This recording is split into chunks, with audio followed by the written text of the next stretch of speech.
a la carta del apóstol Pablo a los Gálatas.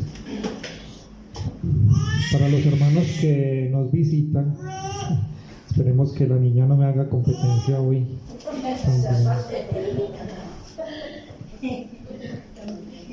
Les cuento que el pastor Gerson está llevando un estudio expositivo del libro de Apocalipsis, del mensaje de las 7 iglesias, y paralelamente yo estoy abordando la carta de Pablo a los Gálatas, también profundizando en esta carta de manera expositiva. Ya llevamos varias ocasiones donde hemos profundizado en algunos versículos de esta carta tan interesante, y yo quisiera que ahora pasáramos al capítulo número 3, versículo 1 en adelante.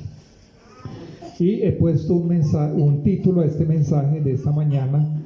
El título que le he puesto es Una nación insensata. Una nación insensata. Creo que la última oportunidad que habíamos tenido de estudiar la carta a los Gálatas, habíamos mencionado algunos versículos del capítulo 3, pero hoy quiero profundizar un poco más. Entonces dice la palabra del Señor, la leemos en el nombre del Padre, del Hijo, con la dirección del Espíritu Santo. Oh Gálatas insensatos, ¿quién os fascinó para no obedecer a la verdad? A vosotros, ante cuyos ojos Jesucristo fue ya presentado claramente entre vosotros como crucificado. Esto solo quiero saber de vosotros: ¿recibisteis el Espíritu por las obras de la ley o por el oír con fe? Tan necios sois, habiendo comenzado por el Espíritu, ahora vais a acabar por la carne. Tantas cosas habéis padecido en vano, si es que realmente fue en vano. Aquel pues que os suministra el Espíritu y hace maravillas entre vosotros, ¿lo hace por las obras de la ley o por el oír con fe? Amén. Amado Padre Celestial, una vez más queremos ver una nación insensata. Quisiera empezar contando una noticia que posiblemente algunos de ustedes hayan escuchado en la radio, en internet. No creo que se haya promocionado a través de la televisión, pero sí a través de algunas redes sociales. Es que el pasado mes de noviembre hubo una reunión de la ONU llamada la COP27, una especie de Congreso de las Naciones Unidas para el Cambio Climático. Pero lo curioso, ese congreso, esas conferencias empezaron el 6 de noviembre, pero el 13 de noviembre, curiosamente, pasó algo muy peculiar, muy particular. Se reunieron varios líderes religiosos de las religiones más célebres, más conocidas del mundo. Entre ellos estaban líderes religiosos del budismo, del islam, varios líderes de diversos credos religiosos. La COP27 se hizo en Egipto. Entonces, aprovechando la locación, fueron a lo que tradicionalmente se conoce como el monte Sinaí, allí en Egipto. Pues yo arqueológicamente tengo algunas discrepancias. Creo que allí no fue donde Moisés recibió los 10 mandamientos, pues creo que fue en otro monte, pero tradicionalmente ellos tienen un monte que creen que allí, fue donde Moisés recibió las tablas de la ley. Entonces estos líderes mundiales religiosos se fueron al monte Sinaí y proclamaron 10 mandamientos de la ley, como los 10 mandamientos para organizar el clima mundial. Me parece muy simbólico, porque es lo que el mundo en este momento está tratando de hacer, sacando a un lado la ley de Dios, la palabra de Dios, para imponer un mandamiento humanista, más desde las filosofías, desde las ideologías humanas. Pasó algo también muy curioso, y es que hubo un hombre que llevó una réplica de los 10 mandamientos de Dios, subió allí al monte y los quebró delante de otros. Lo filmaron, lo grabaron y eso lo subieron a las redes sociales. ¿Qué es lo que simbólicamente estaban haciendo estos hombres? Rechazando la ley de Dios, rechazando la palabra de Dios, para imponer unos mandamientos humanos. Los tengo aquí. Los nuevos 10 mandamientos son: el primero, somos los administradores de este mundo. El segundo, la creación manifiesta la divinidad. Esto ya nos habla también de una ideología o una creencia más bien panteísta. Nosotros sabemos que es el panteísmo, que todo es Dios, ¿cierto? La naturaleza, los animales, que todo es Dios. Entonces dicen, la creación manifiesta la divinidad. El tercero es, todo en la vida está interconectado. Cuarto, no hagas daño. Quinto, cuida el mañana. Sexto, elévate por encima de tu ego, por nuestro mundo. Cambia nuestro clima interior. Arrepentirse y volver. Cada acción importa. Y el último es, usa la mente y el corazón abierto. Y si ustedes notan, estos nuevos 10 mandamientos, según estos líderes religiosos a nivel mundial, tienen un enfoque netamente humanista. Es decir, el hombre es el centro del mensaje. Somos los administradores de este mundo. Y quiero hacer rápidamente un paralelo con los verdaderos 10 mandamientos de la ley del Señor. Voy a ir rápidamente allí a Éxodo 20, donde tenemos consignado en la Escritura, en la Santa Palabra del Señor, los 10 mandamientos que el Señor nos dejó. Miren lo que dice el primer mandamiento: yo soy Jehová, tu Dios, que te saqué de la tierra de Egipto, de casa de servidumbre. No tendrás dioses ajenos delante de mí. Ahí está el primer mandamiento: no te harás imagen ni ninguna semejanza que esté arriba en el cielo, ni abajo en la tierra, ni en las aguas debajo de la tierra. No te inclinarás a ellas ni las honrarás, porque yo soy Jehová tu Dios, fuerte, celoso, que visito la maldad de los padres sobre los hijos hasta la tercera y cuarta generación de los que me aborrecen, y hago misericordia a millares a los que me aman y guardan mis mandamientos. Qué diferencia, ¿no? Pero el mandamiento bíblico de la Santa Palabra del Señor está centrado en Dios, es teocéntrico, cristocéntrico. Cristo es el centro de la palabra, como lo hemos dicho en tantas ocasiones. ¿De quién habla el Génesis, Éxodo? ¿A quién apuntan todas las profecías de los profetas?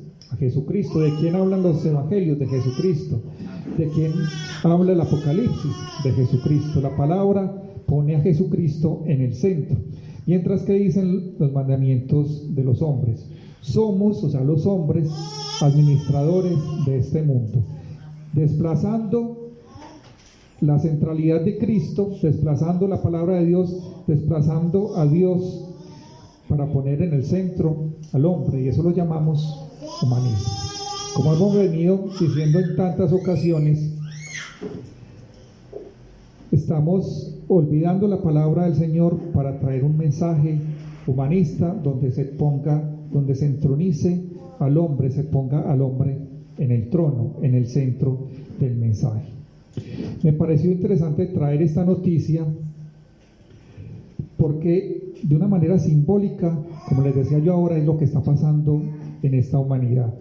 Estamos tratando de sacar a Dios del escenario para entronizar al hombre, para poner al hombre en el trono, en el centro del mensaje. Y esto no solamente lo está haciendo el mundo, sino que infortunadamente lo está haciendo también la iglesia. Ya no estamos predicando sermones de la palabra, sino que estamos dando mensajes motivacionales. No sé si ustedes lo han notado.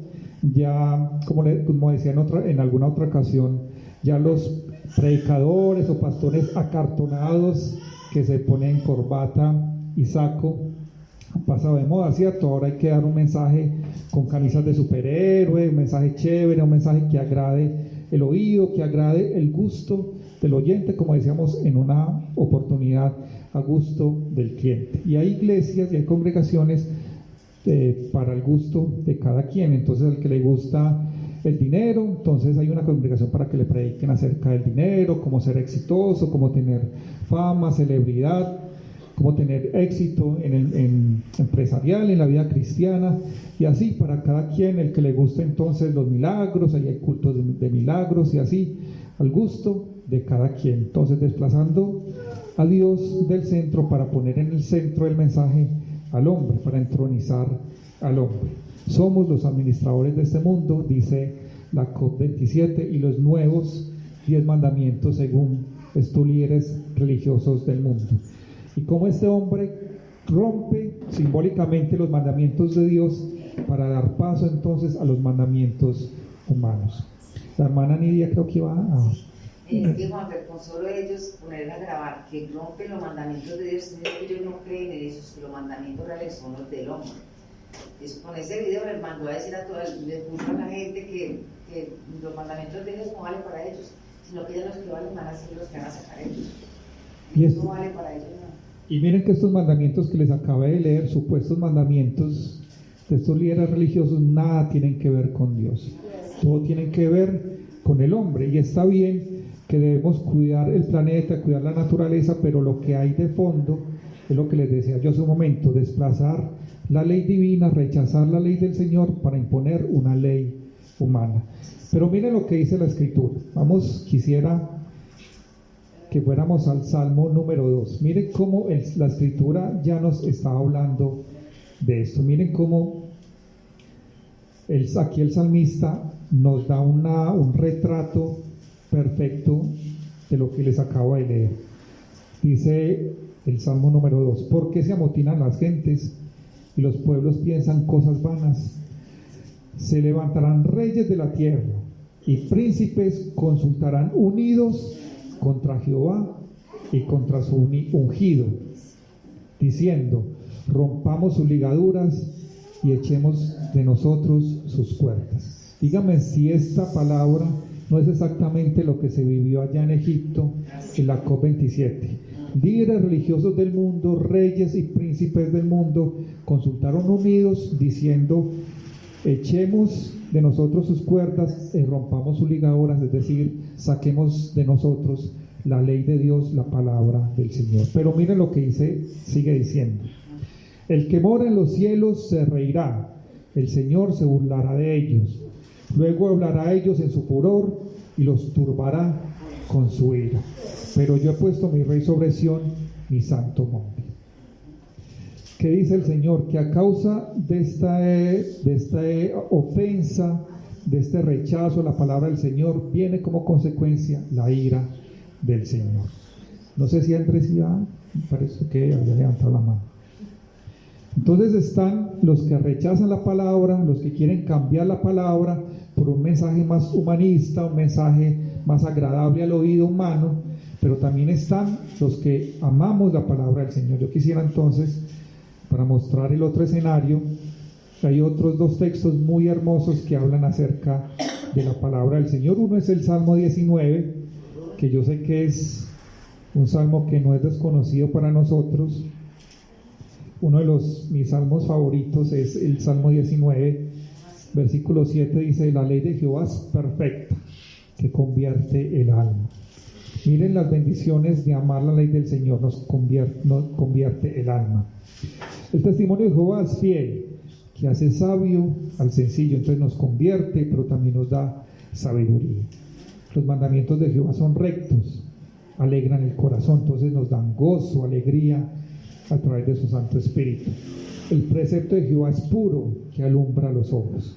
El temor de Jehová es limpio, que permanece para siempre. Los juicios de Jehová son verdad, todos justos, deseables son más que el oro y más que mucho oro afinado. Deseables y dulces más que la miel y que la que destila del panal. Tu siervo es además amonestado con ellos y en guardarlos hay grande galardón. Entonces me gusta mucho cómo el salmista aquí habla acerca de la ley de Dios y los atributos que tiene esa ley para nosotros. Y obviamente, ¿cuál es el otro salmo que habla de la ley de Dios? Si lo recuerdan, el 119, el salmo que nos vamos a aprender de memoria para dentro de 8 días. No mentiras.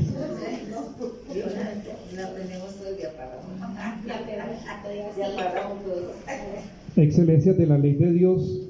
Bienaventurados los perfectos de camino, los que andan en la ley de Jehová. Bienaventurados los que guardan sus testimonios y con todo el corazón le buscan, pues no hacen iniquidad. Los que andan en sus caminos, tú encargaste que sean muy guardados tus mandamientos, muy guardados tus mandamientos. Ojalá fuesen ordenados mis caminos para guardar tus estatutos. Entonces no sería yo avergonzado cuando atendiese a todos tus mandamientos. Te alabaré con rectitud de corazón cuando aprendiere tus justos juicios. Tus estatutos guardaré, no me dejes enteramente. Entonces, aunque hay personas que en este mundo quieran rechazar la ley de Dios, rechazar sus principios, sus estatutos, su palabra, también estamos, y yo espero que ahí estemos nosotros en este panorama, estemos los que amamos la ley de Dios y queramos guardar sus estatutos. Aunque en el mundo hoy haya una suerte de movimiento en rechazo a la palabra del Señor, nosotros debemos estar firmes para mostrarle al mundo la palabra del Señor con nuestra vida, con nuestra obediencia. Entonces quería iniciar con eso porque es exactamente esta noticia de la COP27 lo que estaba pasando en la iglesia de Gálatas. Si lo recuerdan todo lo que hemos estado hablando, cómo los hermanos de la iglesia en Galacia estaban dejando el verdadero evangelio porque habían llegado los de la circuncisión, los judaizantes, a traer un evangelio diferente, como decía Pablo, no que haya otros, sino que habían algunos que querían perturbar y pervertir el evangelio de Cristo. Y eso estaba trayendo división, y bueno, tanto que Pedro y Bernabé estaban cayendo en la hipocresía. Cuando llegaron los judaizantes, entonces se apartaron de los gentiles, comían afuera, y tanto que Pablo tuvo que poner la casa en orden. Recuerda que hablamos de eso, poner la casa en orden, reprender a Pedro con valentía porque estaba obrando equivocadamente.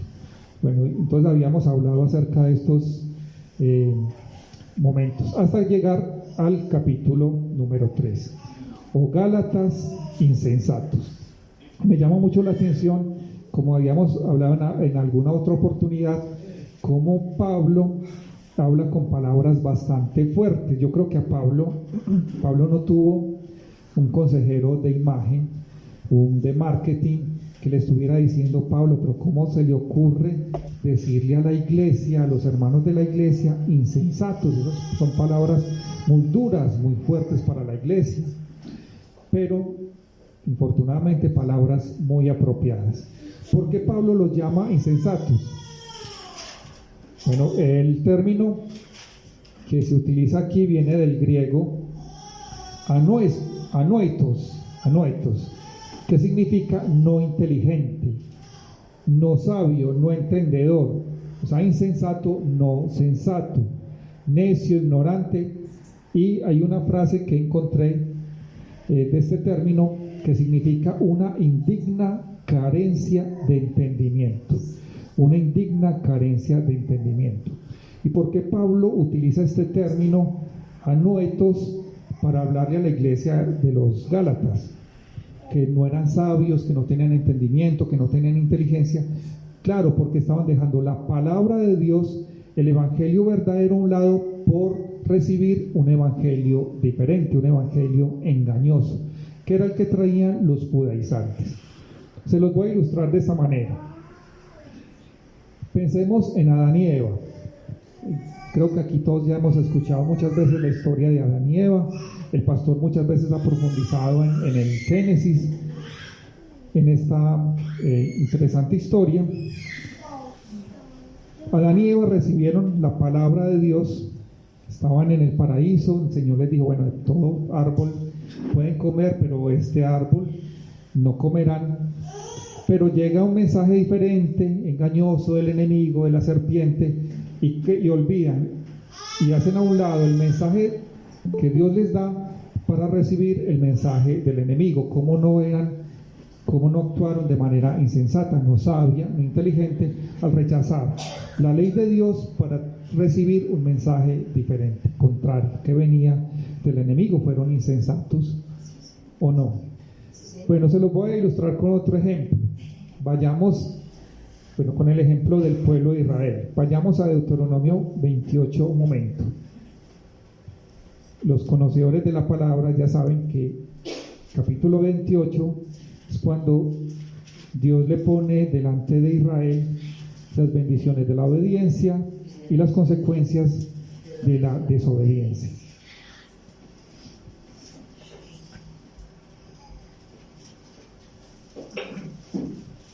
Dice Deuteronomio 28: acontecerá que si oyeres atentamente la voz de Jehová tu Dios, para guardar y poner por obra todos sus mandamientos que yo te prescribo hoy, también Jehová tu Dios te exaltará sobre todas las naciones de la tierra.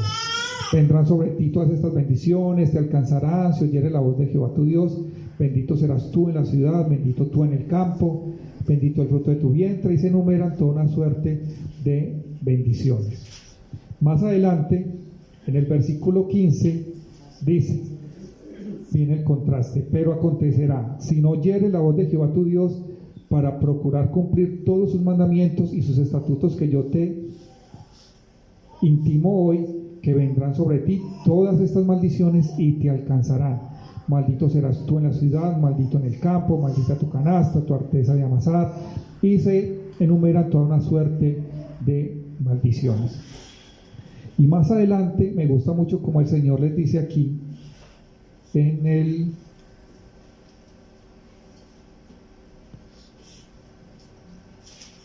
30, vuelve el Señor a ser enfático con ellos. 30:16: mira, yo he puesto delante de ti hoy la vida y el bien, la muerte y el mal. Porque yo te mando hoy que ames a Jehová tu Dios, que andes en sus caminos y guardes sus mandamientos, sus estatutos y sus decretos, para que vivas y seas multiplicado. Jehová tu Dios te bendiga en la tierra, la cual entras para tomar posesión de ella. Mas si tu corazón se apartare y no oyeres, y te dejares extraviar y te inclinares a dioses ajenos y les sirvieres, yo os protesto hoy que de cierto pereceréis, no prolongaréis vuestros días sobre la tierra a donde vas, pasando el Jordán para entrar en posesión de ella.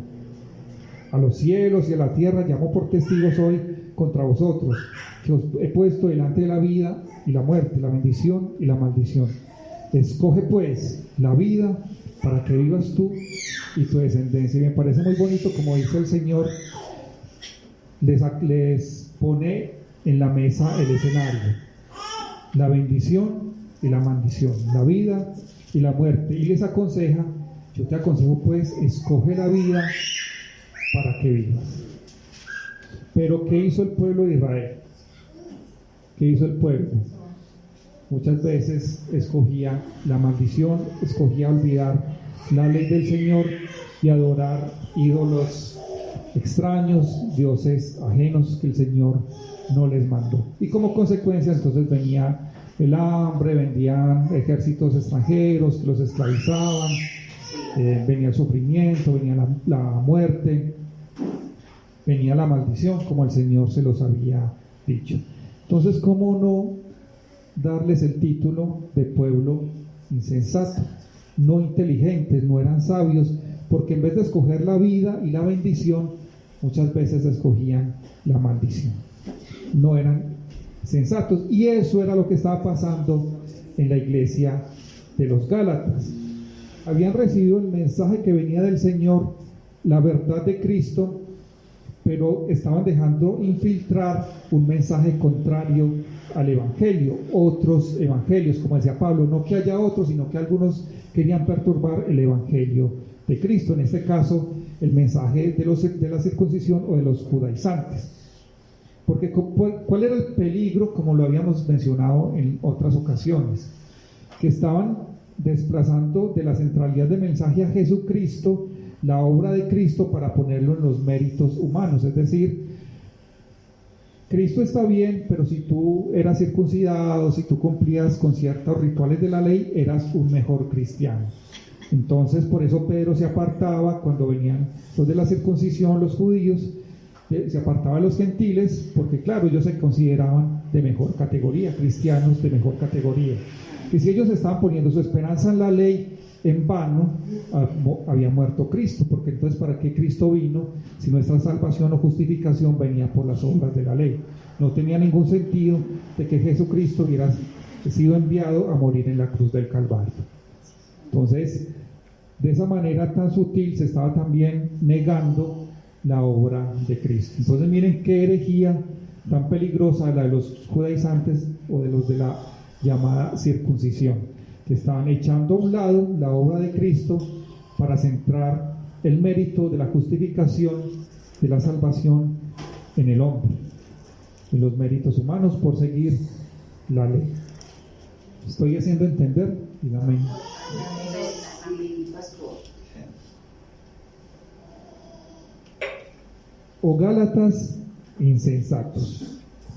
Y hermanos, antes de seguir adelante, yo quisiera hacer una pregunta retórica, preguntarles si la iglesia en la actualidad no merece desafortunadamente este título también de ser una iglesia insensata, ya que teniendo el mensaje de la palabra del Señor estamos abriendo la puerta a un mensaje humanista, un mensaje donde el centro del mensaje no es Cristo, sino el bienestar del ser humano.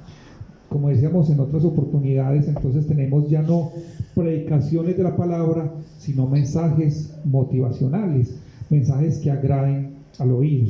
Yo quisiera ir rápidamente para apoyar esta idea a otro texto que hemos mencionado en otras ocasiones, que es cuando Pablo está hablando a Timoteo en la segunda carta, capítulo 4, miren las recomendaciones de Pablo a Timoteo.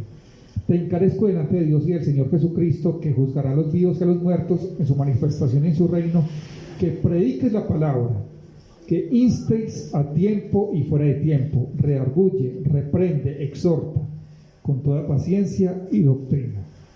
Porque vendrá tiempo cuando no sufrirán o no soportarán la sana doctrina, sino que teniendo comezón de oír, se amontonarán maestros conforme a sus propias concupiscencias o sus propias pasiones, deseos, y apartarán de la verdad el oído y se volverán a las fábulas, es decir, a los mitos. Y díganme, hermanos, si no estamos en el tiempo del cumplimiento de esa palabra. La gente hoy en día ya no quiere escuchar la palabra, sino que se amontona maestros para sí, para que le digan lo que ellos quieren escuchar.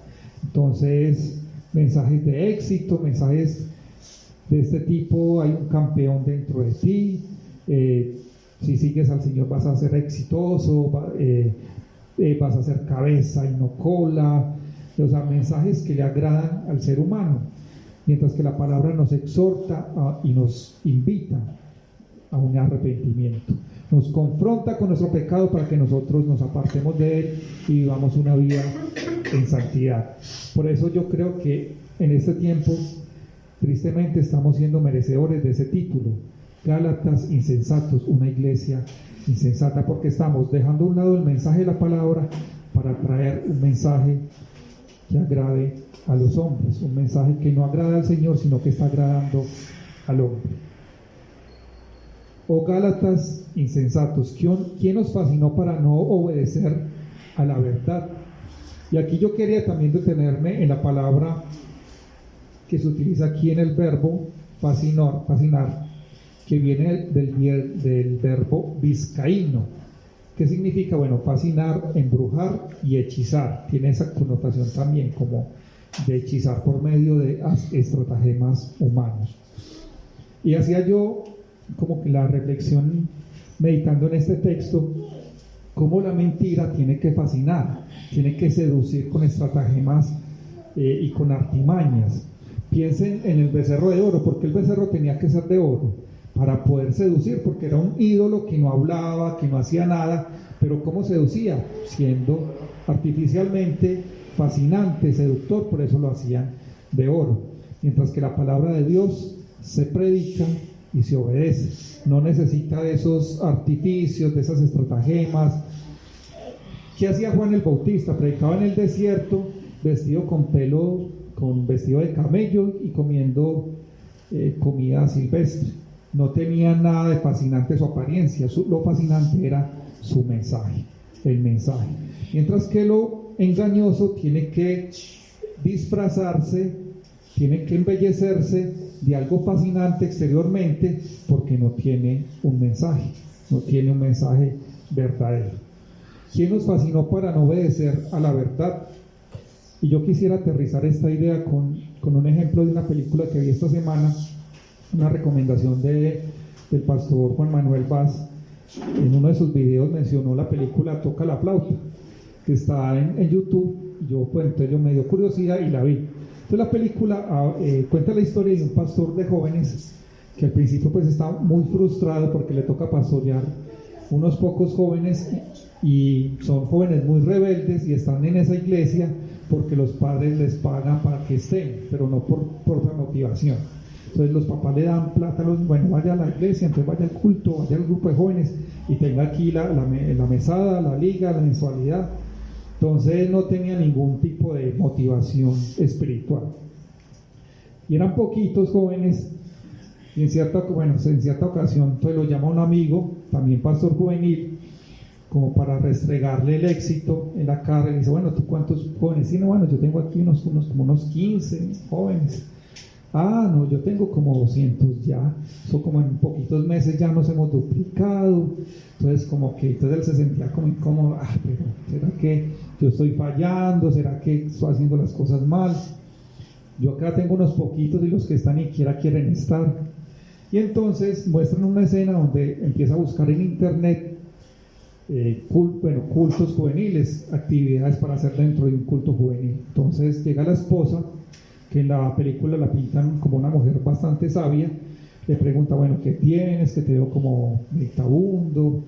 Entonces, le cuenta del amigo que lo llamó, pues para decirle que él tenía mucho éxito y él con unos poquitos jóvenes, hay que todos rebeldes, y que había buscado en internet, pues como actividades para hacer dentro del culto de jóvenes, pero que solamente había encontrado activismos, pero nada de la palabra del Señor. Hasta que finalmente llega a la conclusión de que él tenía que tocar la flauta, es decir, predicar la palabra. Predica la palabra, que el Señor hará el resto. No se trata de utilizar estrategias humanas, artificiosas o engañosas para que la gente llegue. Hay que simplemente predicar la palabra. La palabra se obedece. O sea, la mentira fascina, pero la palabra se predica y se obedece. La mentira trata de seducirnos, de engañarnos, de hechizarnos, pero la palabra simplemente se predica y el Señor hará la obra. Finalmente, pues para no dejar la película así como en la mitad, la palabra empieza a hacer la obra en algunos de estos jóvenes y se convierten realmente al Señor. No llegan a ser una iglesia grande, exitosa en términos humanos, pero llegan unos jóvenes realmente al conocimiento de la verdad, de la palabra del Señor, que eso era pues lo importante. ¿Quién nos fascinó para no obedecer a la verdad? Y de nuevo la palabra aquí nos enseña que hay una verdad. No hay muchas verdades, sino una verdad, y esa verdad se predica y se obedece. Volviendo a la noticia de la COP27, estos hombres públicamente rechazaron los mandamientos de la ley de Dios. Nosotros a veces no lo hacemos tan públicamente, pero sí lo hacemos internamente. ¿Cuándo lo hacemos? Cuando, por ejemplo, la palabra nos exhorta o algún hermano nos exhorta y nosotros decimos palabras como, bueno, esa es tu posición o tu interpretación de la palabra, opinión de la palabra, pero yo tengo la mía.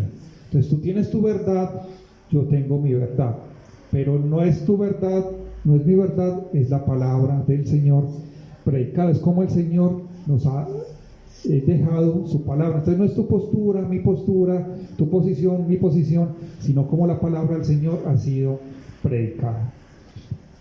Pero aunque estos hombres de la COP27 lo hicieron públicamente, nosotros miren que muchas veces lo hacemos interiormente. No lo publicamos con letreros, pero muchas veces sí tomamos la misma postura de rechazar la palabra para poner en su lugar nuestra propia opinión, nuestra propia ideología, nuestros propios pensamientos, lo que nosotros pensamos o creemos. Yo recuerdo que Carol en alguna ocasión nos hablaba de eso, cuando el hermano, por ejemplo, decía, pero es que esa es su interpretación de la palabra, su opinión de la palabra, pero yo tengo mi propia interpretación.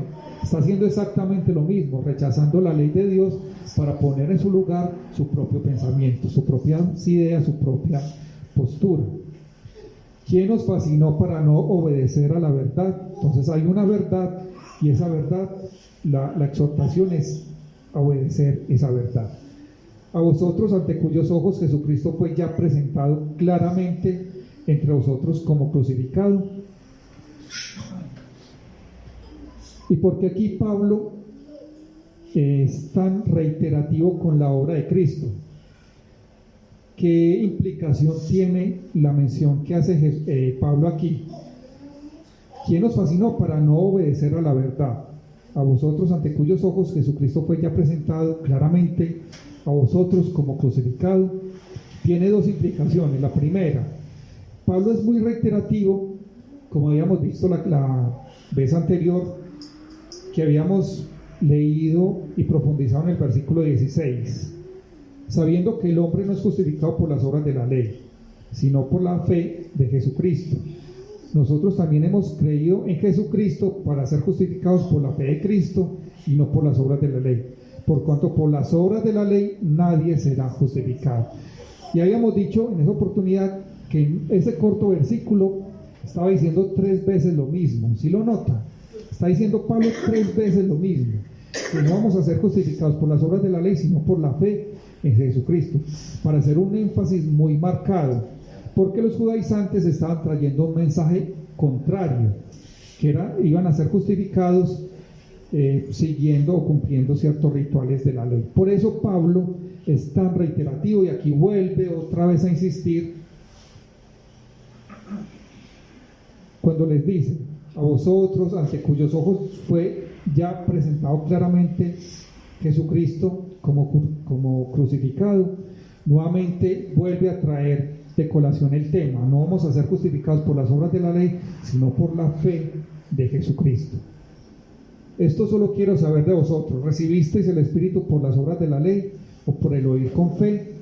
Tan necios sois, y aquí vuelve y utiliza el mismo término de insensato.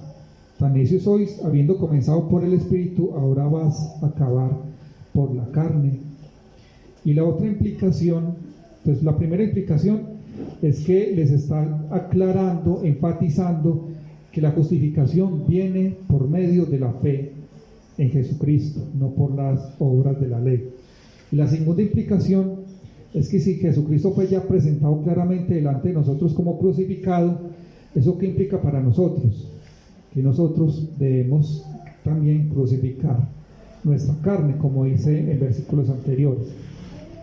Versículo 20 del 2: con Cristo estoy juntamente crucificado. Ya no vivo yo, mas vive Cristo en mí, y lo que ahora vivo en la carne lo vivo en la fe del Hijo de Dios, el cual me amó y se entregó a sí mismo por mí. Entonces, si Jesucristo ya fue presentado delante de nosotros, como a los Gálatas, claramente como crucificado, también implica que nosotros debemos aceptar su sacrificio y crucificar nosotros también nuestra carne, así como lo hizo el apóstol Pablo, que decía: con Cristo estoy juntamente crucificado. Ya no vivo yo, sino que lo que vivo en la carne lo vivo en la fe de Jesucristo. Veía yo también un extracto de un video de un pastor norteamericano que me llamó la atención, porque él empezó pues haciendo una pregunta. Él hacía esta pregunta a la iglesia: ¿cómo amenazas a un hombre muerto? Preguntaba él en su predicación. ¿Cómo amenazas a un hombre muerto? No se puede. O sea, ¿lo puedes amenazar con quitarle la vida? No, ya está muerto. No puedes amenazarlo ni con hacerlo sufrir, porque ya está muerto, ni con quitarle sus bienes materiales, porque ya está muerto. Y es exactamente lo que está diciendo aquí el apóstol Pablo: yo ya estoy muerto. O sea, ¿con qué vas a amenazarme? ¿Quitarme la vida? Para mí el vivir es Cristo y el morir es ganancia. ¿Con qué vas a amenazar a un hombre como Pablo? ¿Con qué? Por eso Pablo pudo soportar prisiones, cárceles, apedreamientos, azotes, persecución, y hasta la misma muerte. Y recordemos por qué la iglesia primitiva era gozosa por ir al circo de la arena en el Coliseo Romano a morir allá por la fe de Jesucristo, porque ya ellos estaban crucificados con Cristo, ya eran hombres y mujeres muertos para sus propios deleites, placeres, para sí mismos, y decían con Pablo: para mí el vivir es Cristo y el morir es ganancia. Y decía este predicador que yo creo que uno de los grandes problemas que tenemos como iglesia en la actualidad es que no hemos muerto, o como decía alguien por ahí, agonizamos sin morir. No hemos muerto todavía a nuestros malos deseos, a nuestra concupiscencia, a nuestros pecados, a nuestras malas pasiones. Pero el apóstol Pablo decía: con Cristo estoy juntamente crucificado. Ya no vivo yo, mas vive Cristo en mí. Lo que ahora vivo en la carne, lo vivo en la fe del Hijo de Dios, el cual me amó y se entregó a sí mismo por mí.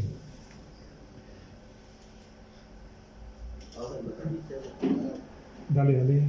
O sea, hay un texto en Romanos capítulo 10, donde el mismo el apóstol Pablo está exhortando a la iglesia en Roma. Y está en 10, capítulo 10, versículo 2, dice: porque yo les doy testimonio de que tienen celo de Dios, pero no conforme a ciencia, o sea, a conocimiento. Porque ignorando la justicia de Dios y procurando establecer la suya propia, no se han sujetado a la justicia de Dios. Gracias, hermano, por ese texto. Entonces, lo que tú acabas de decir es muy cierto. O sea, a veces no hemos muerto muchas cosas, entonces, o sea, no podemos negar que tenemos un celo por Dios, o sea, amamos a Dios, pero no lo estamos amando de la forma correcta, o sea, de la forma como Él desea que lo amemos. Porque a veces actuamos o vivimos no conforme a la palabra y no conforme a la justicia de Dios. O sea, a veces no somos justos con Dios. A veces no vivimos un evangelio, no lo vivimos. O sea, pasa lo que pasaba con la iglesia de Gálatas. A veces nosotros también nos comportamos de una forma insensata. ¿Por qué? Porque no vivimos conforme a lo establecido por Dios. Y yo quisiera resumir esto que hemos hablado en esta frase que les voy a decir. Pasa en el mundo y infortunadamente también pasa como nosotros como iglesia cristiana. En vez de cambiar nosotros mismos, como nos exhorta la palabra, a tener ese nuevo nacimiento, a vestirnos de un nuevo hombre, preferimos cambiarle la palabra para no tener que cambiar nosotros. Eso fue lo que hicieron estos hombres en el supuesto monte Sinaí. Cambiaron la ley de Dios, los 10 mandamientos de Dios, por unos nuevos 10 mandamientos. Y la iglesia hoy en día está actuando de una manera similar. Para no tener que ser transformados nosotros por el poder de la palabra, más bien cambiamos la palabra para seguir nuestra vida igual. No tener que ir caminando en pos de la santidad, en pos de un arrepentimiento, en pos de ese nuevo nacimiento que la palabra del Señor nos habla, nos invita, nos exhorta a tener en nuestra vida. Entonces, la invitación en esta mañana que sea esa, que aunque el mundo y muchas personas hoy quieran cambiar la palabra, que haya un pueblo, que hayan cristianos genuinos, verdaderos, que le mostremos al mundo que si hay quienes amamos la palabra y vivimos la palabra y predicamos esa palabra, que hay quienes, aunque muchos la rechacen, aún hay quienes la defienden, la viven, la obedecen y la predican, la pregonan. Que seamos nosotros pues esa iglesia que viva esa palabra, que la predique y que la obedezca, aunque muchos hoy la rechacen, pero que por lo menos haya un faro de luz en medio de la oscuridad y en medio de las tinieblas, que la gente pueda decir que aunque ellos viven en tinieblas, si hay una iglesia que da luz, que brilla y que ilumina en medio de la oscuridad. Entonces vamos a terminar con una palabra de oración. Amado Padre.